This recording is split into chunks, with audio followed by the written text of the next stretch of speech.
La vida puede ser una aventura, calurosa, rápida, Lenta o triste. quizá a veces llena de altibajos. Pero de acuerdo a los psiquiatras, cualquier parte de la vida puede etiquetarse como enfermedad mental. ¿De verdad? ¿Cómo qué? Digamos que estás afectado después de una ruptura. Eso se podría etiquetar depresión, ¿Y si estás nervioso antes de hablar en público? trastorno de ansiedad, ¿O eres muy hablador y superactivo? maníaco. Eso suena un poquito demencial. Lo es. Pero, ¿cuánto de esto ocurre realmente? Preguntemos. How many people do you know that have been diagnosed with a mental disorder? Diagnosed with a mental, God, off the top of my head, maybe one person that I know who's been diagnosed with a mental disorder. Probably just one. So, yeah, maybe 2 or 3 people, maybe in the 3 or 4 range. 4 or 5, maybe 5. 6 people in the household. 6, 7. 10. A dozen or so. About 20. How about 30? Would definitely be in the hundreds for sure. The total number of people that I know in my lifetime has been diagnosed with a mental disorder probably fall around the range of 100 to 150, and I'm 23 years old. ¡Wow! Pero, ¿de dónde salen todos estos trastornos? Del Manual Diagnóstico y Estadístico de los Trastornos Mentales. Tiene 943 páginas y abarca todo, desde depresión y ansiedad hasta tartamudeo, adicción al tabaco, aracnofobia, pesadillas, problemas con las matemáticas y hasta trastorno infantil. Todos ellos reinterpretados y muchos etiquetados falsamente como enfermedad del cerebro. Pero algunas personas sí tienen problemas serios en la vida.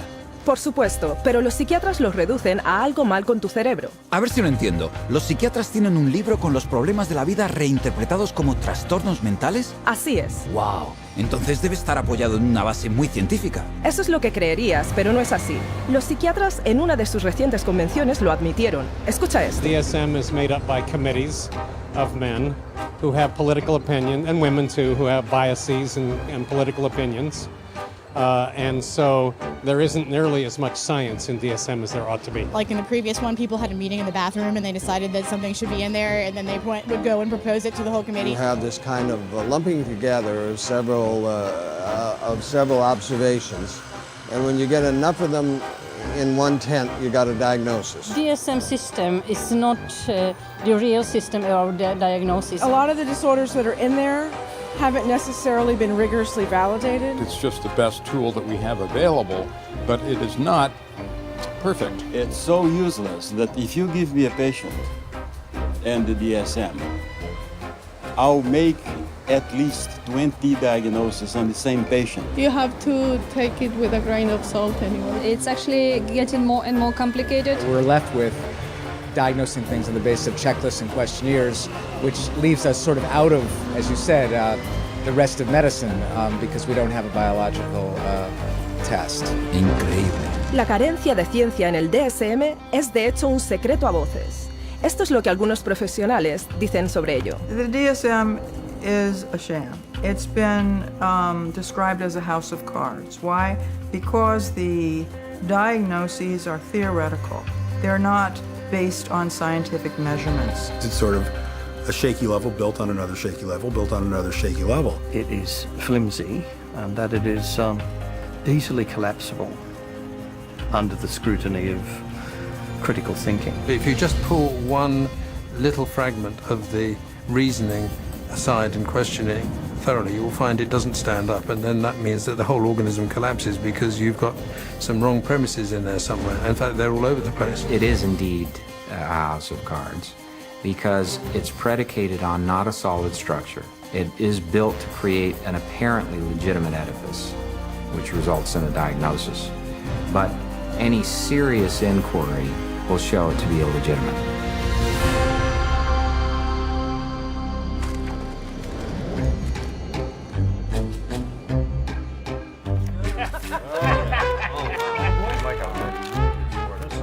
Moneymakers here, I tell you.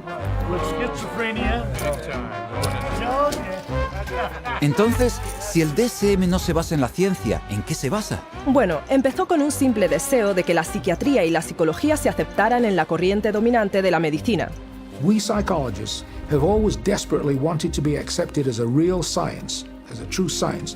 Now, what the early psychologists did was they looked around and they saw what other scientists were doing and they decided to emulate them. Modern approaches to classifying psychiatric disorders dates from the 19th century. Nearly all the clinical concepts we have today originate from that time. Probably the most important of all was a chap called Emil Kraepelin, who worked first of all in Heidelberg and then in Munich. Nunca había oído hablar de él. Emil Kraepelin se conoce como el padre de la clasificación psiquiátrica. Fue la primera persona que clasificó lo que pensó que eran enfermedades biológicas en el cerebro. Estaba la demencia precoz, que se llama ahora esquizofrenia, enfermedad maníaco-depresiva y psicosis paranoide. Todos esos conceptos todavía existen en el DSM hoy en día. ¿Eso es todo? ¿3 trastornos? Sí, solo 3, pero el sistema Kraepelin pronto se hizo muy popular. Escucha esto. Kraepelin's system caught on very quickly, not only in the German-speaking world, but also in the English-speaking world, in the United States and Britain. It caught on because up to that point, nobody had an agreed way of talking about patients. So in the early 1950s, there was compiled Diagnostic and Statistical Manual of Mental Disorders. Now, there are very few statistics in the book. Disorder is used essentially as a euphemism for illness. This is a book which catalogues mental illnesses for which no medical sign has ever been discovered. Este panfleto primitivo tenía 130 páginas y enumeraba 112 trastornos mentales. Pequeño comparado con el DSM actual, pero mucho más grande que cualquier cosa prevista por Kraepelin. ¿Por qué tantos? Porque al definir más y más de la vida como anormal, los psiquiatras podían poner sus manos en una cantidad enorme de dinero del gobierno. ¿Definir la vida? ¿Qué quieres decir? Bueno, cosas como retener el aliento, morderse las uñas, chuparse el dedo, sonambulismo, eficacia pobre, hasta la homosexualidad. Es ridículo. ¿Añadieron todos esos solo para tener gente a la que dar tratamiento? Y más. Luego la segunda versión DSM-2 llegó en 1968 y se expandió a 178 trastornos. Una vez más, para hacerse con todavía más dinero del seguro del gobierno. Para hacer esto internacionalmente, el DSM-2 se escribió para seguir la línea de la Clasificación Internacional de la Enfermedad, el ICD, un libro usado en Europa y en todo el mundo, que aparte de los diagnósticos psiquiátricos, enumera enfermedades médicas reales. Así que, esa es la forma en que los trastornos psiquiátricos fueron aceptados en la corriente dominante de la medicina. Fue un inicio, pero el DSM-2 no era científico, pues estaba muy influenciado no por tests clínicos, sino por las teorías del psicólogo austriaco Sigmund Freud. Entonces, debe de haber un montón de neurosis en ese libro, ¿verdad? Sí, pero no había ningún conocimiento en absoluto de qué las causaba, y ni siquiera buscaron una causa. Inclusion of a disorder in the classification does not require that there be knowledge about its etiology. So in other words, to make a diagnosis, you really don't need to bother with cause and effect. You don't need to know what causes the condition. Espera un momento. Si el DSM no te dice qué causa los trastornos mentales, ¿cómo los descubren los psiquiatras en primer lugar? La respuesta puede que te sorprenda. New diseases are being invented all the time, and I want to emphasize the word invented, because when it comes to psychiatry, mental illnesses are not discovered, they're invented. The way the system works in terms of diagnosis is that every few years a group of psychiatrists and psychologists sit around in a room and vote on new diagnoses. ¿Es esto ciencia? No puedo creerlo. No te preocupes, no eres el único. The diseases are voted on? What do you mean? Did you say are they voted into existence? Are voted? As in created. Oh, man. I think that's kind of ridiculous. It's crazy that you would vote. I definitely don't agree. I don't agree with it at all. Mental disorders should be based on scientific research. I have been led to believe that it's all based on medicine and science. So I'm kind of shocked to find that out. Yo también. Hay más, no solo se votan los trastornos mentales para incluirlos en el DSM, sino que de vez en cuando se vota para excluirlos. Por ejemplo, la homosexualidad, incluida en los DSMs 1 y 2 como enfermedad mental. Así es como el editor jefe del DSM-3, Robert Spitzer, lo explicaba. I came up with a definition in 1973 that made it possible to argue that homosexuality was not a mental disorder. On a vote, essentially, at a conference of the American Psychiatric Association, it was removed. Now, did they discover that homosexuality was not a disease through scientific processes? No. It was included for political reasons, and it was removed for political reasons. And the end result is a vote. It's a supposed democracy. So to call it science is a complete fabrication. Así que el DSM es de hecho político, no científico. Así es.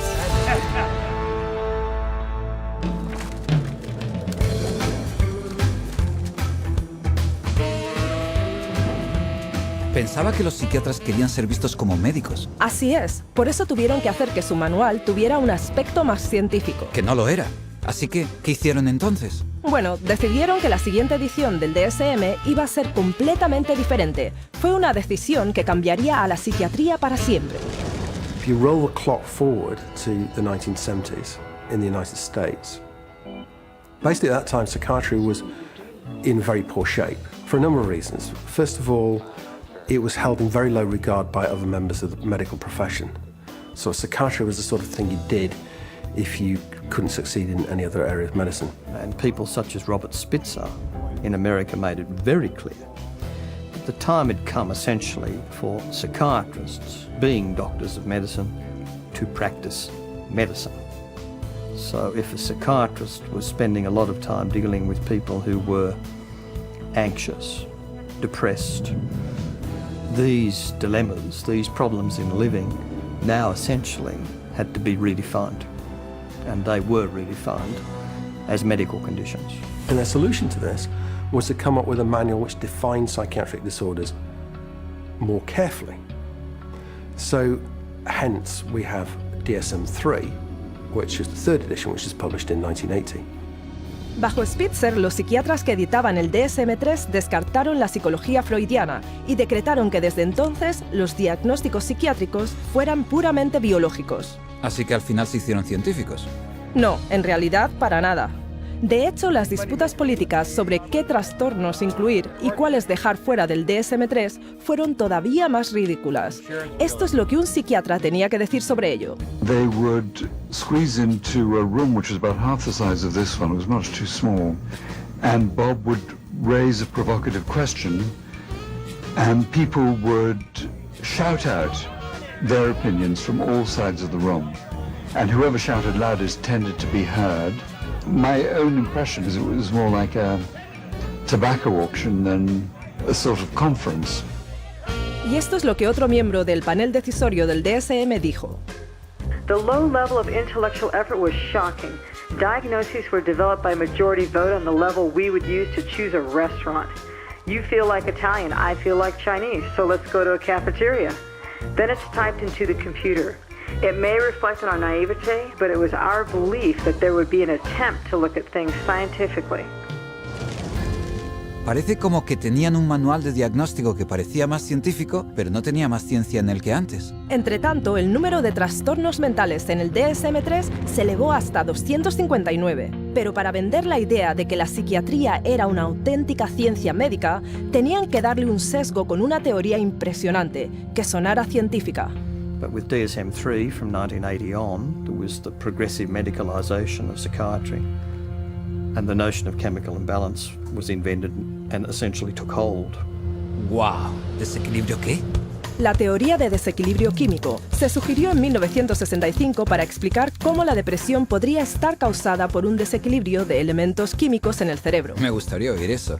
Joseph Schildkraut teorizó que como las drogas psiquiátricas alteraban los niveles de esos elementos químicos, entonces la enfermedad mental tiene que estar causada por demasiados de estos o muy pocos. ¿No es eso al revés? Sin duda lo es. Es como decir que como la aspirina quita un dolor de cabeza, que los dolores de cabeza los causa una deficiencia de aspirinas. Ya veo lo que dices. Pero fue lo bastante convincente como para darle a la psiquiatría y al DSM-3 el aura superficial de ciencia. Como Robert Spitzer dijo, Psychiatry felt now, gee, we're more scientific, we're part of medicine. Así que funcionó. Sí, y desde entonces los psiquiatras y la industria farmacéutica han promocionado la teoría del desequilibrio químico implacablemente, tanto al campo médico como al público. If you're one of the millions of people who live with uncontrollable worry, anxiety, and several of these symptoms for 6 months or more, you could be suffering from generalized anxiety disorder, and a chemical imbalance could be to blame. Pristiq is thought to work by affecting the levels of 2 chemicals in the brain. It works to correct chemical imbalances in the brain, which may be related to symptoms of social anxiety disorder. Cymbalta works on serotonin, and norepinephrine. Hundreds of thousands of patients have been prescribed Abilify. Ask your doctor. Ask your doctor. Talk to your doctor. Call your doctor. Ask your doctor about Cymbalta. Pristiq is a key in helping to treat my depression. Ask your doctor about Pristiq. You come to my office, and I say to you, well, you describe what's going on in your life and your symptoms, and I say, well, it's clear to me that you've got a chemical imbalance, and we're going to write you a prescription for this. The truth of the matter is, there's no such thing as a chemical imbalance. There's no test out there that they can depend on that tells you you have a chemical imbalance. There's actually, in fact, dozens of studies showing that there isn't any measurable imbalance. So psychiatrists will explain to patients all the time, this is just like diabetes. In diabetes, you have low insulin, we have to readjust the insulin level. In depression, you have low serotonin, we have to readjust the serotonin level. But actually, we have already proven that there's nothing wrong with serotonin levels. It's completely a myth, disproven by our own evidence. I had a psychiatrist.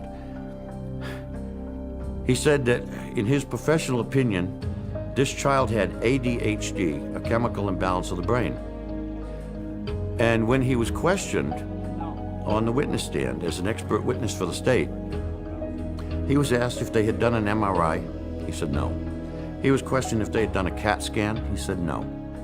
He was asked if they had done any bodily fluid check known to medical science to prove that this child had a chemical imbalance of the brain. He says no.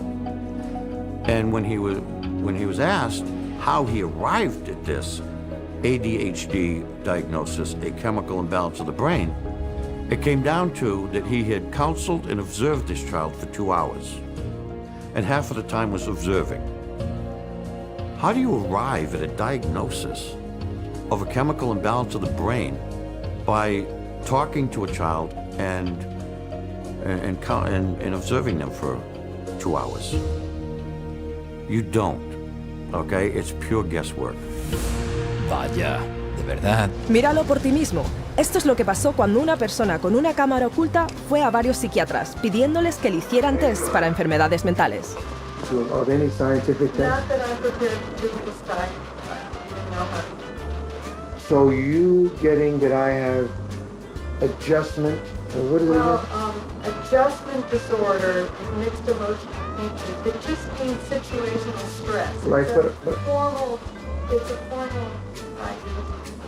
But I'm saying, just where do you get that from? I take you at face value. In terms of diagnosis, there's no way that I can x-ray or correct or allow. So it's very hard to have anything to measure, because whatever's going wrong is happening in there, and we just can't go in and open up, somebody's skull and scoop something out to measure. Right now, we don't have an X-ray or blood test. That doesn't mean that the diagnosis is not correct. The diagnosis is for insurance, and I'm not really trying to think too much in terms of diagnosis. I don't really see that as my main job here, to make a diagnosis, except to give something to the insurance that's reasonably accurate. But we don't even really know what's going wrong in the book. So all the things that we found were found by accident. Estoy atónito. El diagnóstico psiquiátrico se basa puramente en la opinión individual. Sin importar lo que hagan, están equivocados. La BBC británica hizo incluso un programa sobre esto con 10 voluntarios, 5 considerados normales y 5 diagnosticados anteriormente como enfermos mentales. Fueron observados por 3 expertos a quienes se les pidió determinar quién era quién. Vaya hombre. Mira esto. We think that it's likely that you've had a history of bipolar disorder. Is that correct? You're wrong. Okay. We've come to the conclusion that at some time you've been diagnosed with a mood disorder. You're wrong. We were wondering whether at some point in your life maybe that you had suffered from a significant psychiatric problem of some kind or other. No. Not at all? You are wrong. All right, okay. 3 wrong diagnoses in a row. After a whole week of observation, the panel have identified just 2 out of 5 disorders. Pues vaya con la ciencia. Tú lo has dicho.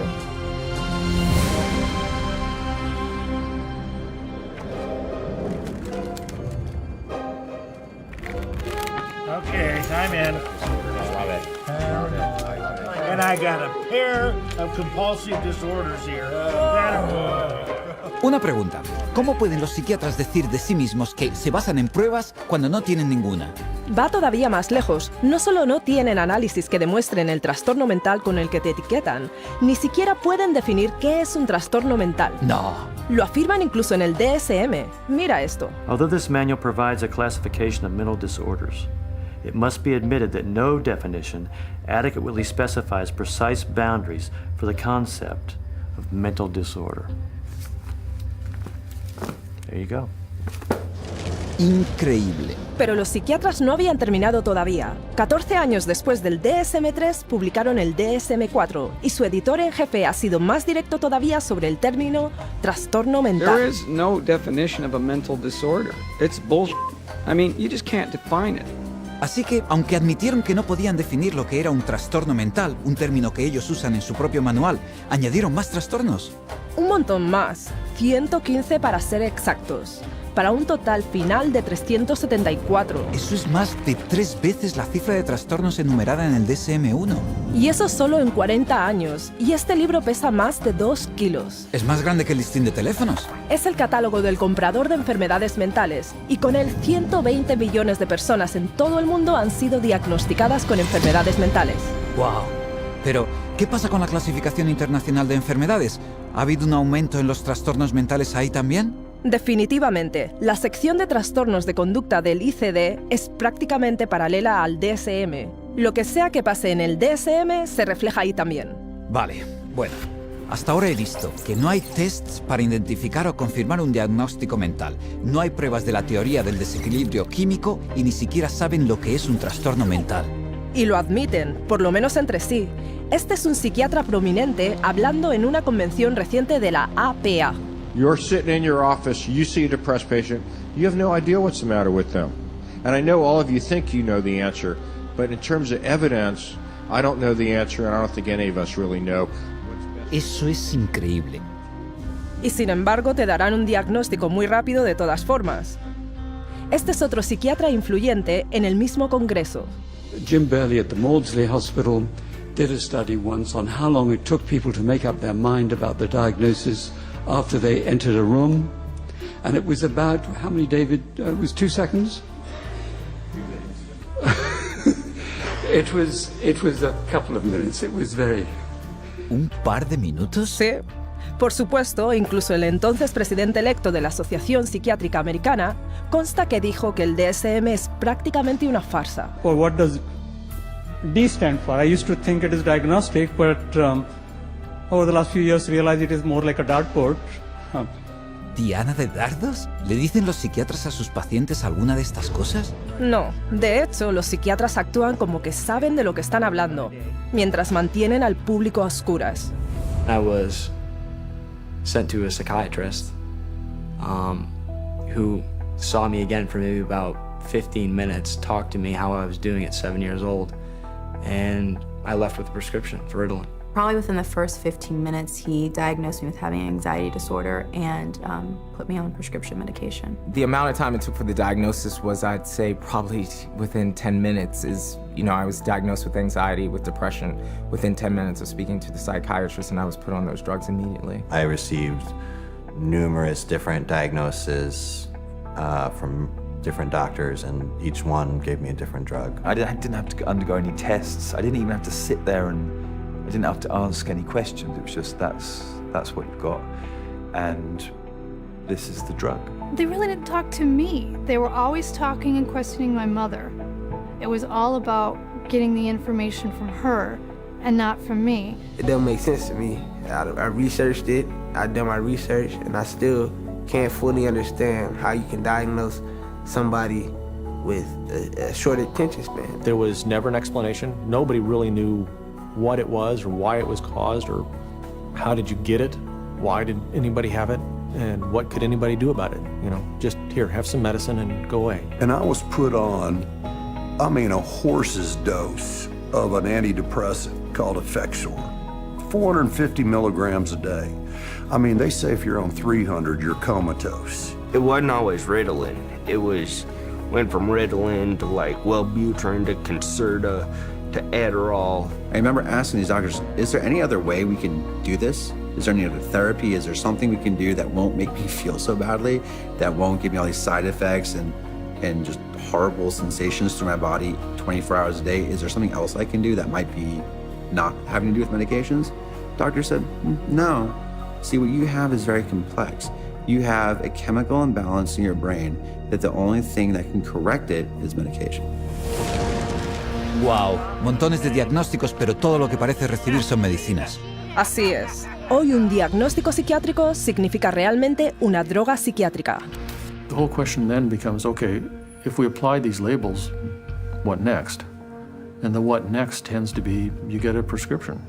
And the prescription is for a drug that doesn't work very well and is toxic. It's like a 1-2 punch. The number one of the 1-2 punch is the diagnostic manual. You've got all these disorders to choose from. The two is the treatment. So you've got the diagnostic manual in place, you've got a machinery in place, and then you've got this treatment that is there for the taking. For everything you can think of that might seem to be odd behavior, the psychiatry field has a name for it. And then for every name of every diagnosis you have, there's going to be pharmacology behind it, and they have a pill for it. Let me fan it out and pick a card, and there you go. Here's your label, and there's the drug that we'll give you to go along with that label. 98%, maybe 99% of people will get a diagnosis that justifies the use of a medication and also a follow-up appointment. Because remember, the business of medicine, the business of psychiatry, is seeing patients. And the psychiatrist that tells a patient they don't have a problem and there's no medicine for that problem doesn't have a very busy practice. And that's sort of the purpose of the DSM-345, to provide a diagnosis that can be given a drug for that patient. It's a quick buck. You don't need to do a physical exam. You put it in the chart, it's done. Prescribe away. Lifetime patient. That's what the DSM is for. ¿Están diciendo que el DSM solo está ahí para justificar el tratamiento con la droga? Me temo que sí. ¡Wow!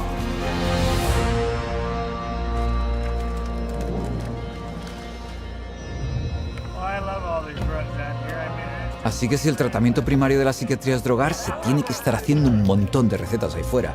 Por supuesto. ¿Sabías que se escriben más de 600 millones de recetas para medicación psiquiátrica cada año? Uf.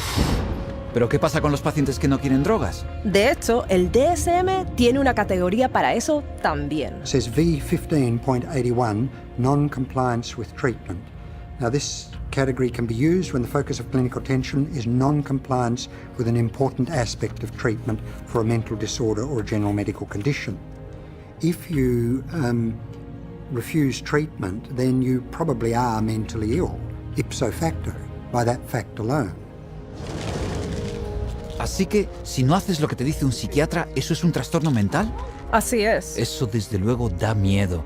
¿Y por qué no seguirían el tratamiento? Porque las drogas que los psiquiatras recetan pueden causar algunas reacciones físicas muy fuertes y graves. ¿Quieres decir efectos secundarios? Bueno, no exactamente. Drugs really don't have side effects. Drugs only have effects, and we arbitrarily differentiate those effects of the drug that we like, and we say these are the effects of the drug. And those that we don't like, those are the side effects. It's akin to saying that a bomb that comes down on a building kills people and destroys the building, and the military general says, oh, killing of the people is really a side effect. No, you cannot separate out the destroying of the building and the killing of the people. And so these are not side effects, these are direct effects of the drug creating disaster. People think antidepressants are going to make them happy, but it's not what they do. They numb them down, and then in themselves there's a withdrawal state from the antidepressants. They just become like robots, some of them. They're not actually able to experience the whole variety and range of human feelings and emotions and work with them and express with them and share them with others. Because once you sort of put somebody on a heavy dose psychotic drug, I mean, you're just dehumanizing them. These are very potent, very toxic medicines, cause on themselves diabetes, high cholesterol, cause what's called a metabolic syndrome, truncal obesity, premature hardening of the arteries. They affect the heart and the lungs and the kidneys, and you never know exactly what to expect. Most psychotropic drugs lead to massive weight gain. Some of them, like olanzapine, for example, can lead to weight gains of 25, 30, even 40 kilos in a year or two. And that is serious. One of the side effects is it affects your sexual performance abilities. In people who are on a lot of medication, they're just totally unable to detoxify through their liver, and then other functions of the body shut down one by one. These drugs have on their labels may increase the risk of suicide and homicide in people who take them, just like a carton of cigarettes has to say may be hazardous to your health. And there's cases where many people who commit suicide or commit acts of violence are on these medications, which definitely has this type of side effect. You look at the side effect profile is identical to what they're trying to treat, and in some cases worse, and especially in the instance of suicide, then you could see that it's an extremely treacherous area with very, very little actual science behind it. ¿Te lo puedes creer? Esas drogas son peligrosas. Sí, y ha habido miles, quizá incluso millones de víctimas que vinieron a la psiquiatría por ayuda, pero se les dieron drogas que en última instancia les destruyeron. Gente como Candace, que tomaba Zoloft porque estaba nerviosa antes de los exámenes. Steven, que se suicidó 19 días después de que lo pusieran a tomar Prozac. Julie, que planeaba ir a la universidad y se colgó después de 7 días de tomar Zoloft. Matthew, de 13 años, cuando se colgó. Matt, un joven de 21 años que tomaba una mezcla de drogas psiquiátricas. Caitlin, que tomaba Zoloft y Trazadone. Beth, a la que se le dio Paxil para los problemas de sueño. Matthew, quien después de empezar con Lexapro. Charles, tomando Clozaril. Caitlin, con 12 años. Megan. Aaron. Espera. Esto es demencial. ¿Me estás diciendo que toda esta gente que se suicidó había estado tomando drogas psiquiátricas? Sí, un estimado de 42.000 muertes al año se han vinculado a drogas psiquiátricas, ya sea por homicidio o por suicidio. Eso es más de 3.000 personas al mes. Tendrían que sacar esas drogas del mercado. Claro que deberían, pero como esas drogas son con mucho el principal tratamiento que los psiquiatras les ofrecen a sus pacientes, ellos restan importancia a los riesgos, y sus pacientes pagan el precio. When you get on the psychiatric drugs, you feel just like you don't really want to live anymore. Like, just depressed all the time, and you feel sad. You don't feel like you're in your own skin. It almost feels like you just want to come out of your skin all the time. Get really bad headaches, I'd start shaking. I wouldn't sleep very well, I'd have nightmares. I had started shaking really bad, and it was like uncontrollable, you know? And it's like, I don't understand why I shake so much. It brought on the symptoms that I was trying to escape from, very severe. I'd go through spells where I'd just be completely just dead. There would not be me there. I'd just be standing there and there would be nothing. I think we all have emotions, happy, sad, situational emotions in life, and it didn't allow me to experience them. You don't experience tears, you don't experience a lot of laughter. It just makes life real flatline. I described to a friend of mine as like waking up in a manila folder and it's a cloudy day. Everything is boring, unmemorable, unspecial. It changed me. It changed who I was. It changed the essence of my personality. It just started making me worse. And I got in such bad fights with my brother. I scratched his face up and, stuff like that. I started to experience suicidal ideations almost immediately. And I had never had any feeling like that before. I remember when I was at home one day, I had taken my medication and I thought about killing myself, and I got really scared, so I ran to my brother and I told him, and he just held me and told me not to give up and to just keep trying. And I actually thought that's maybe the one thing that I do have control over, that I could, I could off myself, and I would be out of this roller coaster of an existence. I have been raped. I have been coerced into doing things that I do not care to speak of. But just to put it in perspective, even having experienced that, the experiences in thoughts and loss of self that I had. Being put on Prozac was the worst violation I have ever experienced. Estoy mudo de estupefacción. La gente ni siquiera sabe lo que estas drogas están haciendo porque confían en su psiquiatra. No solo eso, estudios recientes han mostrado que sus drogas como los antidepresivos no curan trastornos mejor que una pastilla de azúcar, un placebo. Así que, para recapitular, no solo el DSM proporciona la etiqueta que los psiquiatras te ponen, sino que justifica que te droguen con drogas poderosas que tienen un montón de efectos secundarios y que ni siquiera funcionan. Esto está fastidiado. Definitivamente. Y luego todavía se aferran a la idea de que pueden corregir tu conducta indeseada con sustancias químicas.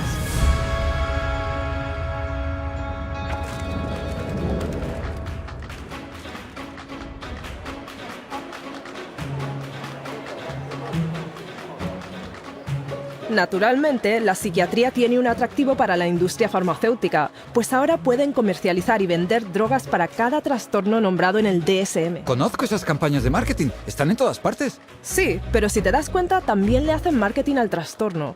Las empresas de fármacos anuncian los trastornos del DSM en publicaciones, televisión e internet, instándoles a hablar con su médico. Ponen a sus expertos pagados en programas de entrevistas para hablar de la última epidemia de enfermedad mental. Colocan artículos en los periódicos sobre estas e incluso contratan a psiquiatras para llevar a cabo estudios y escriben ponencias para darle a los trastornos el aire de ciencia. Porque si la gente piensa que tiene el trastorno, pedirá la droga. Exacto. The pharmaceutical industry markets disorders.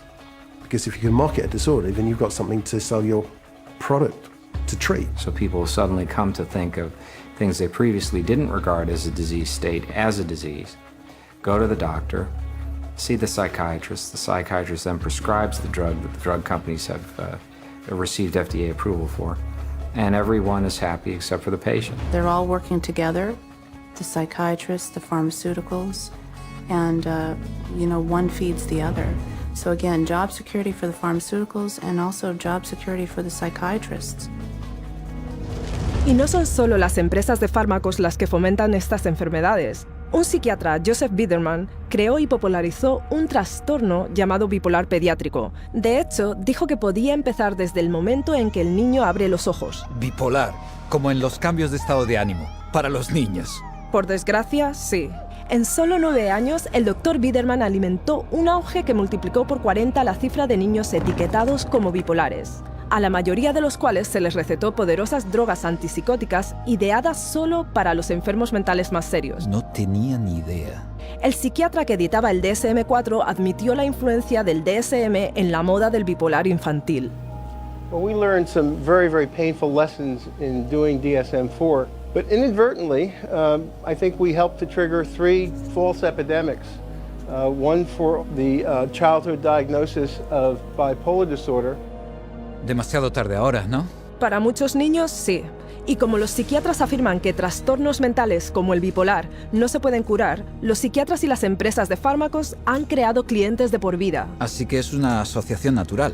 Faltaría más. Las empresas de fármacos proporcionan montones de dinero de investigación para los psiquiatras que salen con más diagnósticos que tratar con drogas.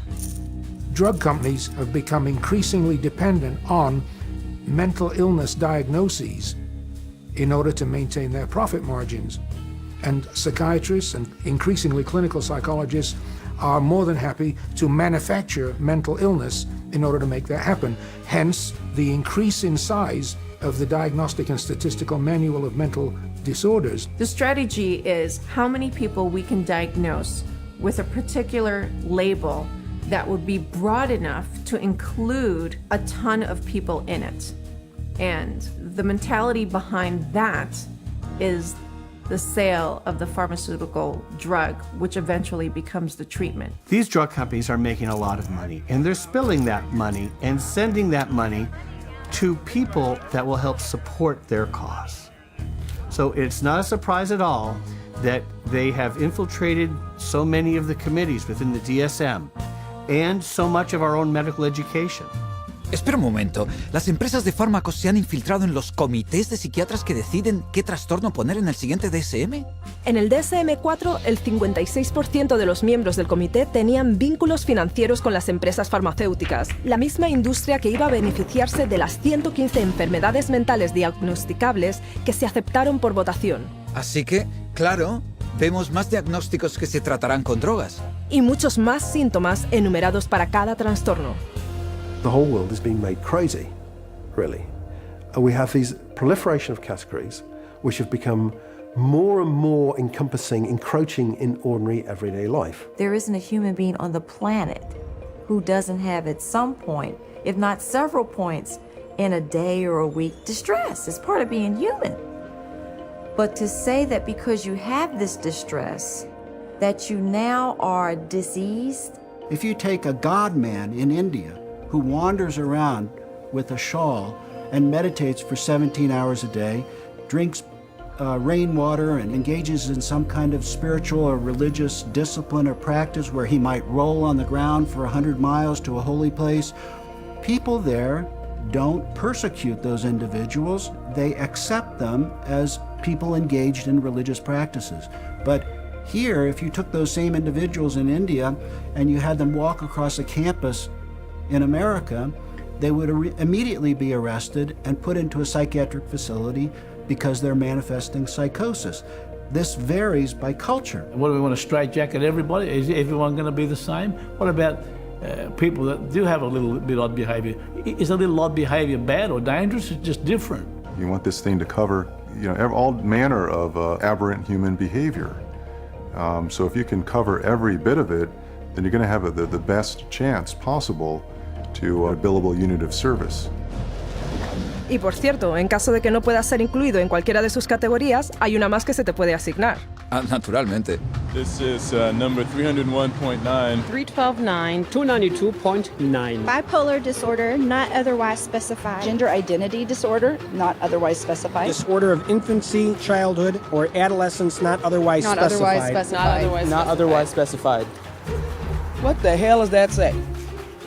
They don't know. It's kind of like a catch-all. It's the garbage can for the leftovers. There's even a box for people that don't fit in the other boxes. To me, it's insane. This is like rubbish to me. This is scary to me. This is hackery, quackery, dockery. Es una ciencia bastante pobre si tus categorías son tan flojas que necesitas una categoría de misceláneo para recoger los cabos sueltos. Sí, como TDAH por lo demás no especificado, trastorno alimenticio por lo demás no especificado, trastornos del estado de ánimo por lo demás no especificados. You can always use the NOS, the not otherwise specified diagnosis, and that's a billable service. Not otherwise specified means that you're sort of at sea to some extent on the exact diagnosis, meaning it doesn't fit into any of the categories you've established. Unspecified mental disorder. You see, that's considered a disorder. Having nothing wrong with you is now a disorder. That's what this says. Can you believe it? No, no puedo creerlo. ¿Hay una categoría llamada trastorno mental no especificado? Como en no te lo describimos. ¿Eso es una enfermedad mental también? La cosa se pone más demencial. De acuerdo al DSM, podrías ser diagnosticado con un trastorno mental que ni siquiera está en la lista. Estás de broma. Escucha esto. These diagnostic criteria and the DSM-4 classification of mental disorders reflect a consensus of current formulations of evolving knowledge in our field.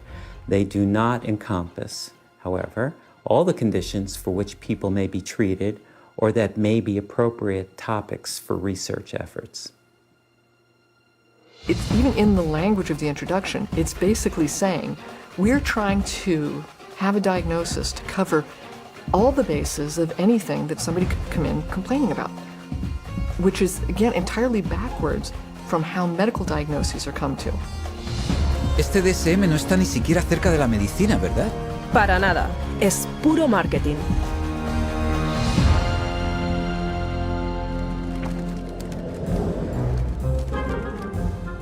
God bless the insurance companies.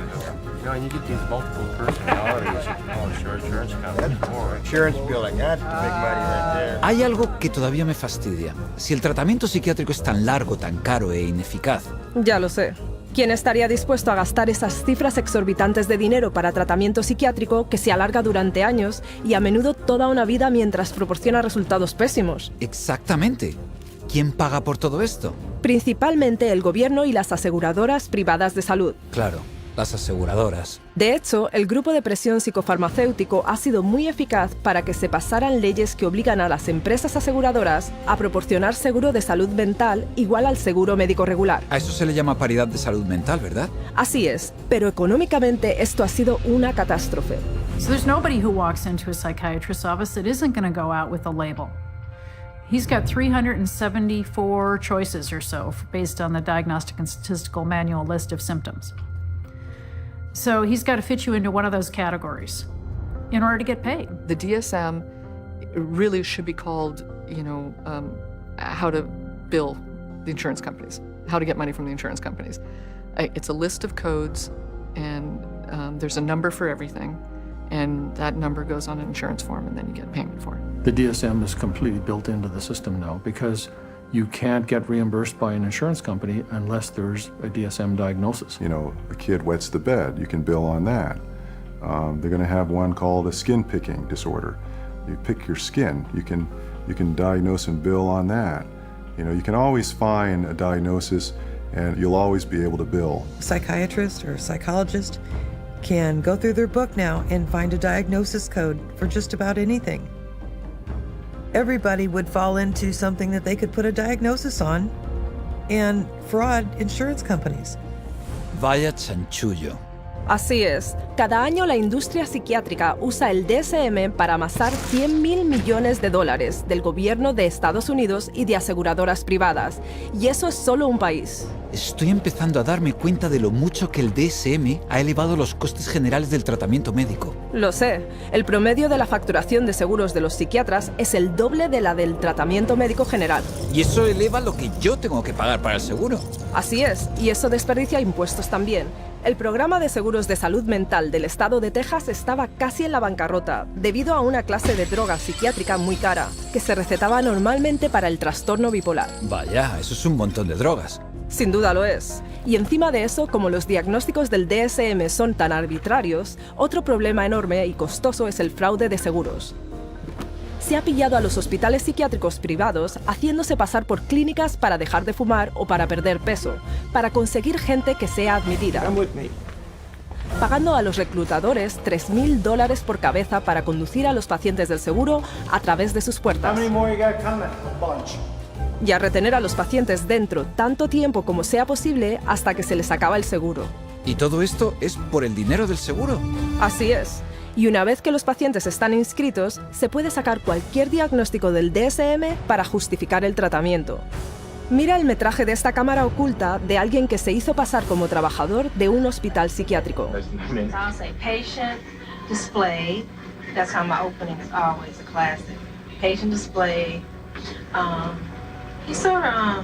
do you think? You think he's I thought I've interacted with him a lot. I thought he's always appropriate.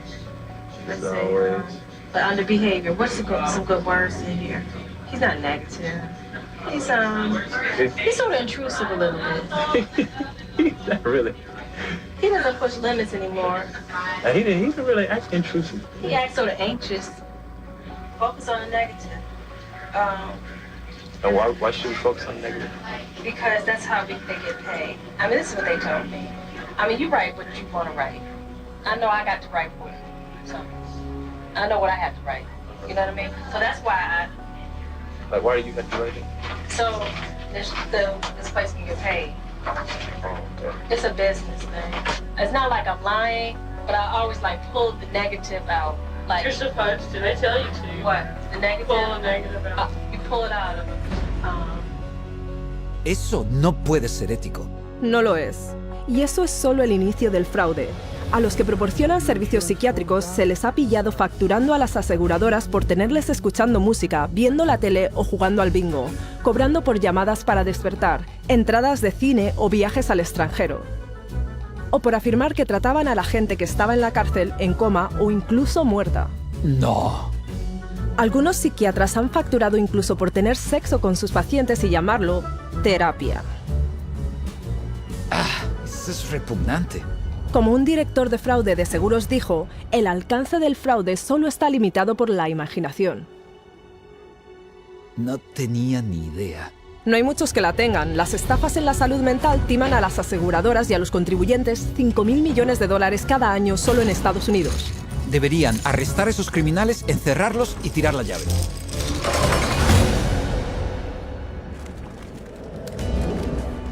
It's the Diagnostic and Statistical Manual of Mental Disorders, the third edition. He mencionado que la psiquiatría ha tenido también mucho éxito usando el DSM para infiltrar nuestro sistema de justicia. ¿Los tribunales también? Sí.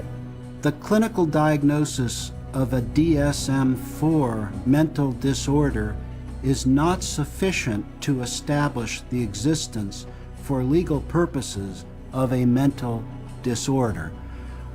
That's a very interesting point. Basically, what the authors are saying here is that the material in the DSM has no utility in the courtroom in deciding guilt or innocence. It should not be used in courtrooms as part of the legal process. Espera un momento. ¿No declaraba el DSM que no puede usarse para establecer la existencia de un trastorno mental en un tribunal de justicia? Precisamente. Y sin embargo, se usa todo el tiempo. Sí, es como la alegación de demencia. Y las batallas por la custodia, compromisos civiles, tribunal sucesorio. He leído de psiquiatras ante los tribunales en bandos opuestos, cada uno usando el DSM para reforzar su caso, y cada uno de ellos fue aceptado por el tribunal como testigo experto. As far as I could see, for psychosis or delusions. Because he's suffering from narcissistic personality disorder and a delusional disorder, grandiose. Una contradicción completa.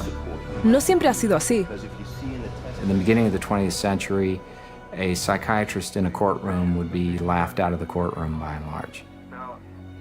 Today, it's commonly accepted testimony as long as it's in accord with the DSM. The danger in using the DSM in a court setting is that you're using a vocabulary that the judge or the jury doesn't fully understand.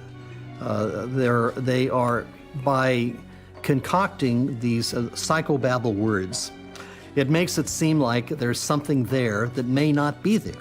The courts have allowed all this junk science to come into the courts, and they've made case law on it. And once the case law is made, we're stuck with it until it gets overridden. They come in with tests, they come in with their diagnostic categories from the DSM, and they say, we've done tests, we've determined that this person has this numbered malady, and therefore they do. And there's almost no way to pry a judge out of accepting that. When a psychiatrist makes a diagnosis in court, is that the person is sent to a mental institution, deprived of liberty, and we have no idea whether he's guilty or not. Basándose en los diagnósticos del DSM, se interna a alguien en un psiquiátrico cada 40 segundos. Esto está absolutamente fatal. Y cualquiera, en cualquier momento, puede perderlo todo debido a la opinión de un psiquiatra. Escucha esto. I went to a stop smoking course at Vanderbilt. And the doctor, the lady that ran the program said that she goes, we need to get you on a stop smoking medication. So she prescribed me Zyban. Well, after the fact, I find out that Zyban is nothing but this really powerful antidepressant called Wellbutrin. Yeah, I stopped smoking, but I had no idea the hell. I mean, the hell. The hell's gates were being opened when I started taking Zyban. I had been clean and sober for 18 years. Just never considered that. But something about that, I started experiencing the craving to drink again, and my life fell apart. Divorce, relapse. So then a sibling of mine got wind of my relapse, wanted to gain control of my pocketbook and my life, and found the dirtiest lawyer in town who knew, one of the dirty psychiatrists, and bought and paid for an evaluation, had a hearing in a court before I was ever served notice. And the next thing I know, every right that a human being can possibly have was taken from me. And you have less rights as a conserved person than you do as a criminal. I mean, you are stripped of every right. You can't enter into a contract. You cannot marry. You cannot sue. You cannot even fight the legal system that has involuntarily put you in this. And it was all based on the psychiatrist's diagnosis, who never evaluated me. Eso es increíble. Estaba intentando dejar de fumar, pero en vez de eso recibió un diagnóstico psiquiátrico y le arrebataron sus derechos. Le han quitado todo su dinero también, por no mencionar que estuvo encarcelado en una institución psiquiátrica. Pero si piensas que lo que los psiquiatras le hacen a los individuos en nuestro sistema judicial es malo, espera cuando veas lo que le hacen a las familias. Children are taken away from parents every day in these juvenile courts because a person with a PhD or an MD after their name comes in and says, I've shown ink blots to a person, and they may be a risk to a child. Just in my little state of Massachusetts here, there are 11,000 children in captivity taken away from families at any one moment. And almost all of those children are being drugged. And our own commissioner of children and families testified under oath that they drug 88% of the children that they take out of the families. 88% drogados, eso es prácticamente algo que se da por descontado. Y eso es solo la punta del iceberg. Por todo el mundo, los psiquiatras usan los tribunales en una serie de formas para arrebatarle los derechos a la gente y destruir familias. Solo mira. Psychiatry has affected my family through the family law court rulings. The family law court has a court-appointed child psychiatrist who, it appears, determines the future of the child. It's just like a business in the court system that they forced you to undergo all of these psychological evaluations, and you have to pay thousands of dollars, but at the end of the day, it has been supported by no evidence, nothing. They'd said to me, Deb, you have a choice. Either you bring your son to get medicated, or we'll take your child away from you and put him in a home that they'll medicate your child. And then good luck. Basically, they were saying, good luck, Deb, to try and get your son back, but you'll get him back medicated anyways. And they put her in hospital, and that's when the psychotropic drugging started with Becky. And at that stage, I had no say over it. They refused to let her go. They would not let my daughter go unless she take medication. This was again a recommendation from the psychiatrist that once my son was radically ripped from his home and literally kidnapped and put in a new home with a perpetrator of domestic violence and of sexual assault, and is where he now lives, this psychiatrist said that he was never to have any counselling and never to see anybody. To have your family just disrupted like that, ripped out from under you, really, your whole life, just gone like that. And then you have to fight every day to get him back. It was very devastating. In some ways, it's worse than a death because it's unresolved and you know what the truth is. And you feel like giving up and not fighting back for that custody of that child, but you can't. There's just no justice. Esto es terrible. ¿Están destrozando familias basándose en diagnósticos arbitrarios en los tribunales? Exactamente. So it's unfortunate that the courts have bought into the DSM. It's unfortunate that the whole psychiatric profession is wedded to the DSM. It's unfortunate that the psychiatric profession is in bed with the drug industry, and it's unfortunate that drugs that don't work are the common prescribed drugs for all manner of conditions in children and in adults. It's the wrong way to go.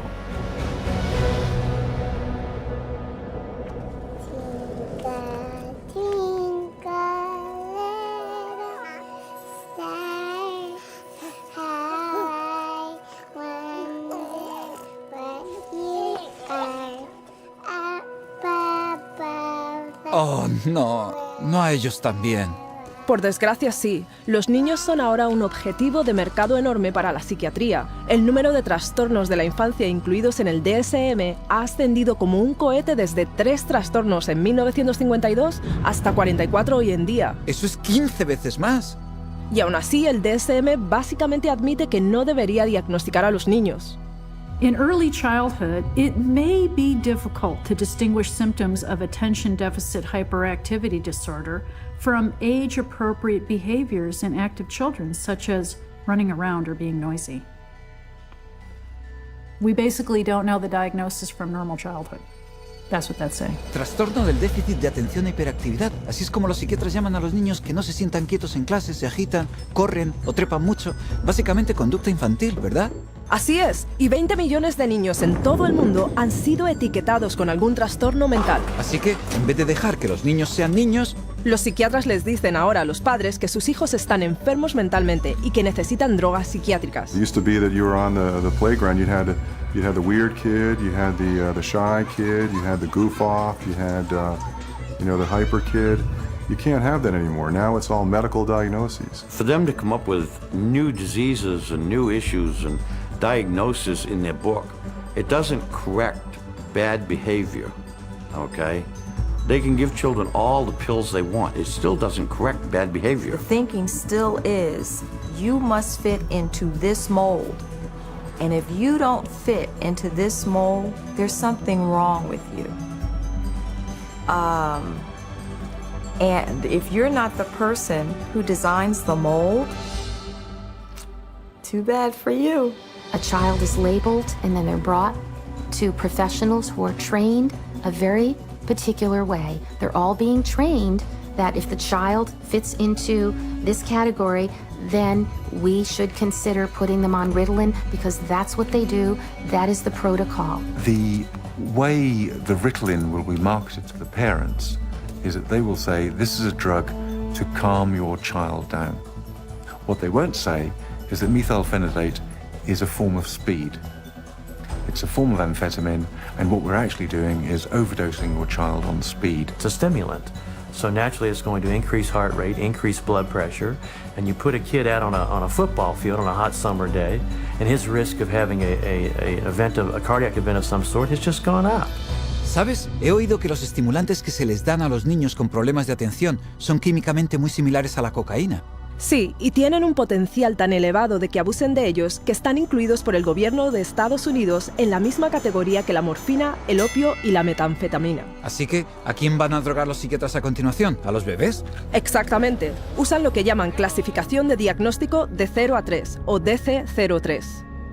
Es como un mini DSM para bebés y niños que empiezan a caminar. Escucha esto. We already targeted our school children with ADHD and bipolar. That's already done. That was done 20 years ago.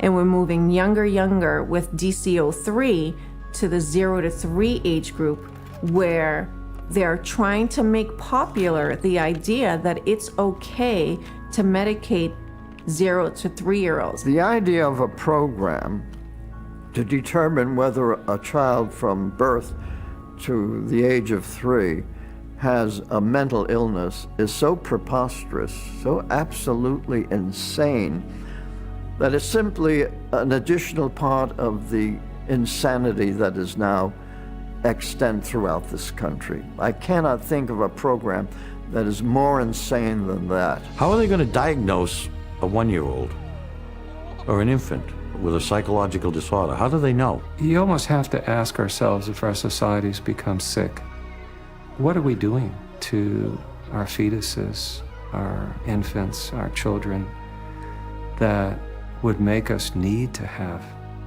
psychiatric medications? We're rolling dice with life. We're rolling dice with our children who can't even discuss it with anybody. They have no control. They are the helpless victims. And the ones who are supposed to protect them and care aren't armed with the facts. Si los padres supieran todo esto, estarían furiosos. Ya lo creo, pero cuidado, porque el DSM dice también que podrías contagiarte de la enfermedad psiquiátrica de tus niños. No puedes decir eso en serio. está en el DSM.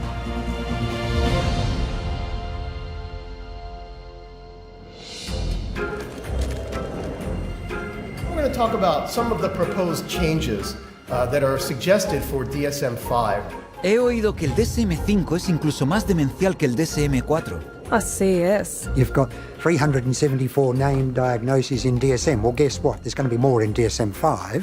Why do we all of a sudden need a fifth DSM-5? Psychiatry wanted to broaden the horizons of mental health problems, of disorders. They wanted to stretch the disorders so it would encompass more. And to do that, they're going to add more diagnoses. We need more diagnoses like we need a hole in the head, really.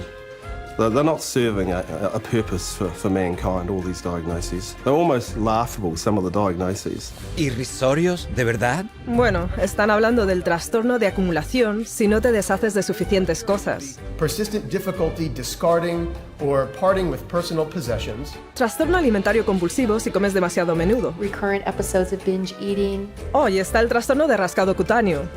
So it's recurrent skin picking resulting in skin lesions. ¿Son esos trastornos mentales? Y para los niños hay un nuevo trastorno que recogerá un número enorme de niños cuyos berrinches no califican todavía como para llamarlos bipolar.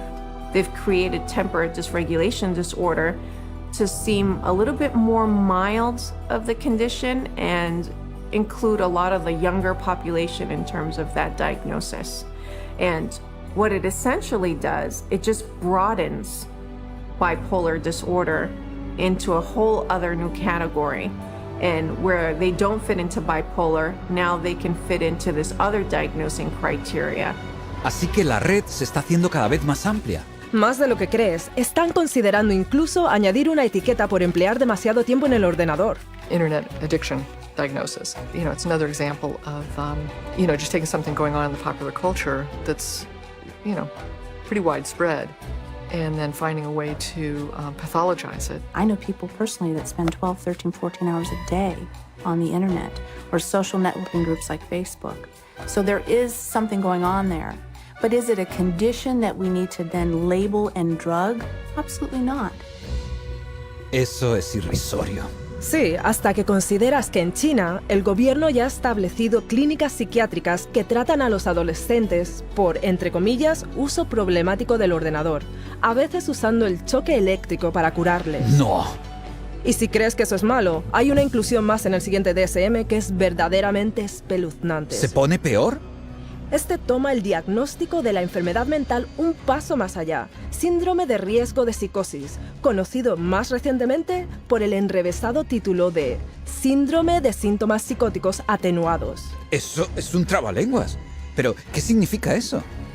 A really scary thing that's coming on the horizon is to come up with a whole bunch of diagnoses in there that are looking at people who currently are mentally well-adjusted but have a risk of developing a mental illness in the future. They're still thinking they can define well before the symptoms develop the risk of a person developing a major mental disorder without any biochemical, biological or genetic test or any physical test whatsoever. They don't know the cause of a mental illness. They can't treat it, they can't cure it. So how can they launch a preventative campaign for mental illness? It just logically, it falters. Espera un momento. ¿Creen los psiquiatras realmente que pueden predecir un trastorno en algún momento en el futuro? Escuchemos lo que dicen. How can psychiatrists know if you're going to have a mental disorder in the future? Again, that we don't know categorically who will develop psychiatric illness in the future. It's really hard to say, actually. I don't know if you could 100% predict for anybody. You can't forecast if one will develop a psychiatric disorder. Maybe not, or maybe yes. It's hard to predict. It's hard to predict. There's no way to predict that. Well, I don't think that nobody knows that. There's no way to tell. Nobody knows? I don't think anyone can know what's going to happen in the future. Obviamente no tienen ni idea. Sí, pero a pesar de esto ya están proponiendo hacerles test a los niños para enfermedades mentales futuras. De forma que las puedan tratar ahora. Claro. I would hate to see us go into the type of society where people are locked up for what they may do in the future rather than what they actually have done. Identifying people who are pre-psychotic would be a huge industry. Wow, eso es verdaderamente aterrador. Y lo que es una locura es que los psiquiatras siguen adelante con el DSM-5 cuando algunos de sus más influyentes miembros admiten abiertamente que no sirve absolutamente para nada. Any comment on DSM-5? It's of no use to us in the rest of the world. Incluso el psiquiatra encargado del Instituto Nacional de Salud Mental de Estados Unidos es menos que entusiasta al respecto. I don't do DSM. I'm not involved. So, and that maybe tells you more than anything. NIMH is not involved with DSM. Así que el hombre en la cima de la mayor organización psiquiátrica mundial no quiere saber nada del DSM. Eso es lo que parece. Es un fraude total. The Diagnostic and Statistical Manual is effectively the story that is being wrapped up in statistics and numbers and categories that when medicine tosses, doesn't fit any of our categories over to psychiatry, psychiatry says we'll find a category, and if we don't, DSM-5 or 6 or 7 will. I think in 2016 we'll be looking at DSM-6 and there will be 1,425 diagnoses and I'll have 900 of them. Eso es una locura. Sí, pero todo está diseñado para encajar a más y más personas bajo la cobertura del diagnóstico de la psiquiatría. De forma que puedan hacer caja incluso con más conducta normal. Ahí lo tienes.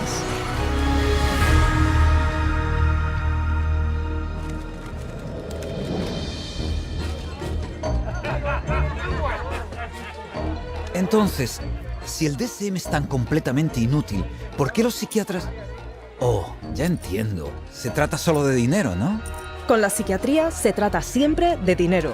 Y todo empieza con el DSM. Como Robert Spitzer dijo, The American Psychiatric Association found out it could make a lot of money by selling it. They've made a tremendous amount of money. Every time they revise the DSM system, the American Psychiatric Association makes a hell of a lot of money. ¿Una tremenda cantidad de dinero? ¿De qué cantidades estamos hablando? $6.500.000 en ventas al año. ¡Uf! Pero no es solo la venta del DSM lo que amasa los beneficios. Los psiquiatras y las empresas farmacéuticas hacen dinero cada vez que lo usan para diagnosticar a alguien. You create disorders so that you can treat it with a drug. It's the ultimate money-making machine. How many people can we drug? How many labels can we put out there? How many people can we herd into these labels and feed them a drug so we can get richer, make more money? There's an inherent conflict of interest, and that conflict of interest is driven by the desire to make money. More money, more money, more money than one should expect. Huge money in the psychopharm business. If you really did the research on these diagnoses, see that 90% of them or more don't exist. They're not valid. Then that's all of a sudden, all that reimbursement from the insurance companies disappears. So we have to cut the money cord, as well as cutting the DSM cord if we're ever going to really succeed stopping this juggernaut from continuing. Once again, it's follow the money, and you'll get your answer every time. Esto me ha abierto bien los ojos. Vamos a ver. No hay análisis de laboratorio para el así llamado trastorno mental, que los psiquiatras ni siquiera pueden describir en su propio manual. La teoría del desequilibrio químico es totalmente falaz, y aún así las drogas psiquiátricas que supuestamente equilibran las sustancias químicas de tu cerebro se recetan a la gente de todas las edades. Sí, nada menos que $84.000 millones al año, añadiendo un aumento general de $10.000 millones por primas del seguro de salud solo en Estados Unidos. Y lo estamos pagando todos a través de los impuestos del gobierno y facturas del seguro cada vez más altas. Así es, toda la industria psiquiátrica usa el DSM para embolsarse $330.000 millones al año. Eso es casi $1/3 de $1 billón. Y sigue aumentando. Está descontrolado. Well, the whole system is now a runaway train, but the DSM is the locomotive. And if you took the locomotive off, eventually the train would stop, because there'd be nothing more pulling it. We're losing the concept of health. Everybody is sick and everybody's got a condition and everybody needs drugs. You're going to end up with a whole society that's going to basically have to be led around by the hand. But who's going to lead them around? Because they're drugging so many of them. In psychiatry, you know in your heart of hearts that you're not really diagnosing. You know in your heart of hearts that you can't really treat what you think might be wrong. And you also know that most of what you're dealing with in the DSM is unprovable and unreliable, not a predictable indicator. So what do you have then? Buena pregunta. Supongo que no tienen nada. Y se le está haciendo daño a la gente. Sí. You're very lucky to go through psychiatry and survive. It really is as simple as that. Only when enough people rip the veneer away and show that it's just nothing more than a Hollywood set is it ever going to fall down. It would be good if all the medical professionals who are really practicing medicine and really trying to help people and based on scientific fact and what they can best do to improve the lives of others, if they would recognize, just be able to look at this fact. It's hard to look at it, but look at this fact and be ethical and be honest and clean up the profession by getting rid of this fraudulent part of it. Psychiatry. Yo no lo habría dicho mejor. Es así de obvio. Tenemos que deshacernos del DSM. Es terrible para la sociedad. Lo sé, a pesar de su base increíblemente inestable, el manual diagnóstico y estadístico ha impactado literalmente cada parte de nuestro mundo. Nuestras escuelas, nuestros gobiernos... Nuestros sistemas judiciales. ¿Y qué hay de los medios de comunicación y el ejército? Esos también. Básicamente toda nuestra sociedad. Y todo ello sin ni una sola persona curada. El DSM es realmente más que solo un castillo de naipes. El manual de diagnóstico y estadístico es el timo psiquiátrico más mortal.